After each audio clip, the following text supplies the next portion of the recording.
ఇతను ఫోటో చూడండి, ఇతను జాన్ అంట, పాస్టర్.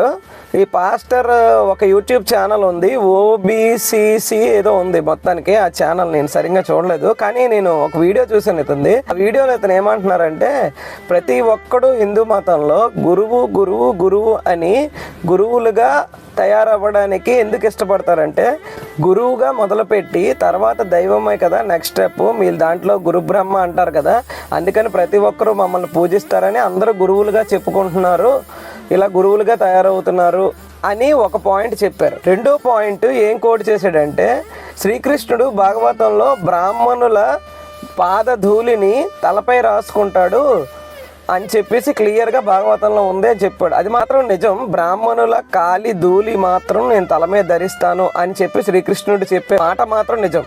అతను ఏమంటున్నాడంటే, బ్రాహ్మణుల పాదధూలే శ్రీకృష్ణుడు ధరిస్తాడు, శూద్రులకి అసలు హిందూ మతంలో స్థానమే లేదు, హిందూ మతంలో బ్రాహ్మణుల్నే పూజిస్తారు, గురువులుగా ప్రతి ఒక్కడు మారుతారు, ఈ విధంగా శూద్రుల్ని అణిచివేస్తున్నారు, శూద్రుల్ని పట్టించుకోరు అని చెప్పి అతను వీడియో పెట్టాడు. అతని ఛానల్లో వీడియోలన్నీ అలాగే తప్పుగా ఎక్స్ప్లెయిన్ చేస్తూ ఉన్నాయి. అవి నేను ఒకసారి యూట్యూబ్లో వస్తే చూశాను, ఈ వీడియో కూడా చూశాను అనమాట. ఇంతకీ అసలు శ్రీకృష్ణుడు ఏం చెప్తున్నాడు, అసలు గురువు అంటే అర్థం ఏంటి, ఇవన్నీ మన శాస్త్రాల్లో ఏ విధంగా రాస్తున్నాయి, ఇవన్నీ మనం ఒక్కసారి పరిశీలన చేద్దాం. గు అంటే అజ్ఞానం, అంధకారం అని అర్థం. రు అంటే తొలగించువాడు అని అర్థం. అజ్ఞానాన్ని తొలగించి మనలో జ్ఞానజ్యోతిని వెలిగించేవాడే గురువు.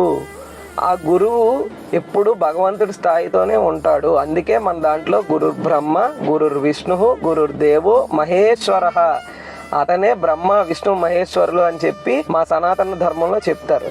అంతేగాని గురువులందరూ దేవుళ్ళు అయిపోవడానికే గురు బ్రహ్మ గురు విష్ణు అనుకున్నారు అని చెప్పేసి నీలాంటి హాఫ్ నాలెడ్జ్ కాదు, పావు నాలెడ్జ్ కూడా కాదు, అసలు వితౌట్ నాలెడ్జ్ గళ్ళు ఇలాగే అనుకుంటారు అన్నమాట. పూర్తిగా తెలుసుకుంటే మాట్లాడాలి. ఇప్పుడు నువ్వు అన్నావు కదా, ఆ రెండో విషయం ఏంటి, శ్రీకృష్ణ పరమాత్ముడు తల మీద బ్రాహ్మణుల పాదధూళి జల్లుకున్నాడు. బ్రాహ్మణుల ధూళి వేసుకుంటున్నాడు అంటే బ్రాహ్మణుడు అంటే ఎవడో వీడికి తెలియాలి ముందు. ఇది 18వ అధ్యాయంలోని 42వ శ్లోకం.